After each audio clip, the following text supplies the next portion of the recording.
Isang patay na sperm whale natagpuan po sa Garden City of Samal sa Davao del Norte. At 6 na hinihinalang drug pusher, tiklo sa bypass operation sa Eastern Samar. Yan ang Ratchada Probinsya, ni Dano Tingkungko.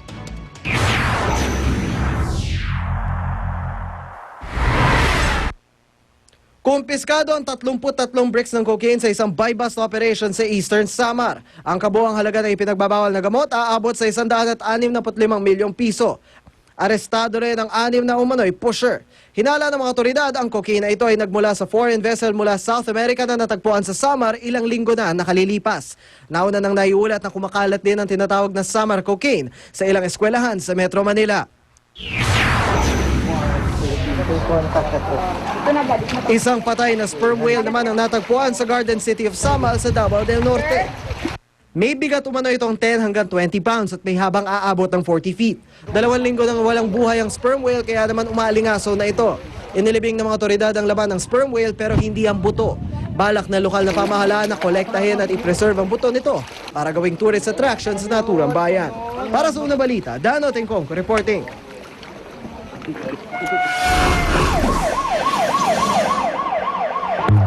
Rambol sa loob ng isang restaurant sa Katipunan Avenue, Quezon City, 2 po ang malubhang nasugatan.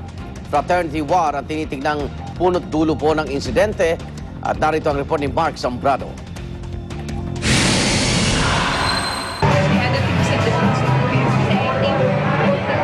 Mga basag na baso, nagkalat na gamit at dugo ang muebles.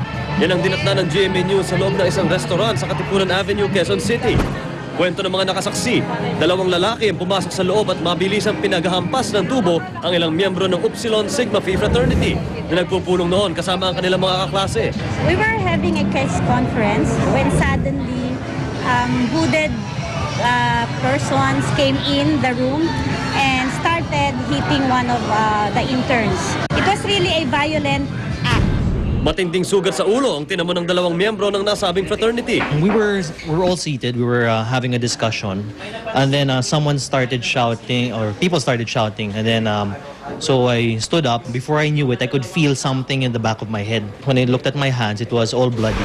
Hindi pa daw malinaw sa investigasyon ng pulisya kung sino ang nasa likod ng pag-atake. Pero ayon sa presidente ng UP Law Student Government, 1 linggo nang nagkakaalitan umano ang Upsilon Sigma Phi at ang Sigma Rho Fraternity. Dahil umano sa parking. There were confrontations between the two groups starting late last week over parking space. And over the weekend, there were rumors that there was already an attack. Tingin naman ng pulisya, planado ang ginawang pag-atake. Actually, 4 tong mga ito, pero yung 2 parang nasa labas na ng na-lookout. Ganun. Para sa Unang Balita, Mark Zambrano reporting.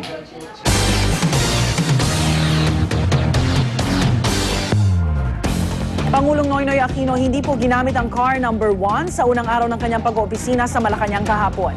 At katulad ng kanyang ipinangako, hindi gumamit ng wang-wang ang presidential convoy. Huminto rin sila kapag naka-red light gaya ng mga ordinaryong sasakyan.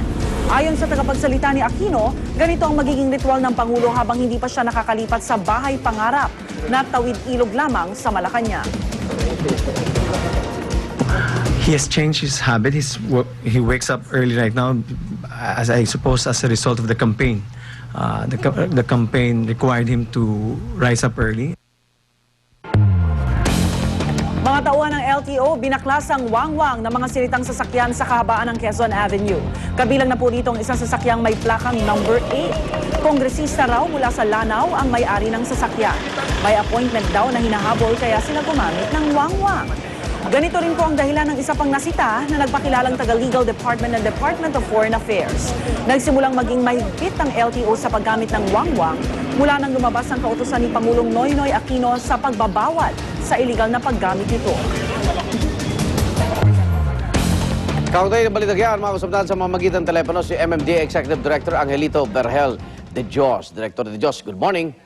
Yes, good morning, Igan. Okay, yung mga traffic enforcer ninyo, di ba, talagang saksiyan sa mga nag-ahari-harian sa kalsada. So, anong plano ng MMDA batay po sa mismong direktiba ng Pangulo? Ang amin, ginagawa na namin matagal yan. Kaya lamang, siyempre, alam mo naman na yung mga diwangwang, yung mga, karamihan dyan, mga nakita ko isang nahuli, congressman. Oo. So, ang sa amin, ginadjust down na lang namin yung kanilang mga plate number and then with our connectivity with the LTO, nire-report namin sa LTO plus yung kinuha namin sa record namin na yan nag-violate ng ganong klaseng PD. So sa pagrehistro, doon sila magmumulta. Doon sila makakukuha. So- At saka doon sa question nung since 1973 pa yung Presidential decree, oo. Presidential decree. Yung question doon sa Vice President pala ito, nung panahon yun, walang Vice President kasi At saka walang, ibang sitwasyon nun. Dahil martial law. Dahil martial law nun. And then yung kamukha ng MMDA, wala pang MMDA nun, how about the patrol cars that we are using? So siguro dapat magkaroon ng ng pagbabago doon sa batas. Dahil, Pero yung lumawak daw yung sakop niya na maging mga senador, mambabatas, wala ba inisyo ang MMDA ng exemption? Wala kayo? Wala kaming batas yan Oo. sa amin, mga resolution lang yung kinukuha tungkol dito sa mga pagbabawal dito sa Metro Manila. Pero ngayon International nga, Director, na hindi naman naamyandahan pa yung presidential decree ni Marcos, di lahat bawal pa, di ba? Lahat bawal pa. Oo. Kailangan sundin pa yung batas na yon. Kaya nga yung question ng kamukha ng mga security ng NLEX at saka ng South Expressway, Opo. they are using wangwang at saka yung mga patrol cars. Hindi ba malaking kung naman kung walang blinker yun? Pero wala siguro, pero Director, ewan ko sa aking pananaw, ayokong palawakin pa yung nais ng Pangulo. Simple lang siguro, dito sa Metro Manila lang siguro yan, yung mga sumisingit, nagka-counterflow. Alam niyo, kayo ng, di ba, nag-aayos kayo ng trapiko biglang may magwawangwang. Siguro kung makikita nyo naman na emergency situation, baka pwedeng hayaan. Pero kung gusto lang makalamang sa kapwa, alam nyo naman yun, di ba, makikita nyo naman. Pero ang problema dyan, may pagbabawal dito sa private vehicle Oo nga. Meron namang mga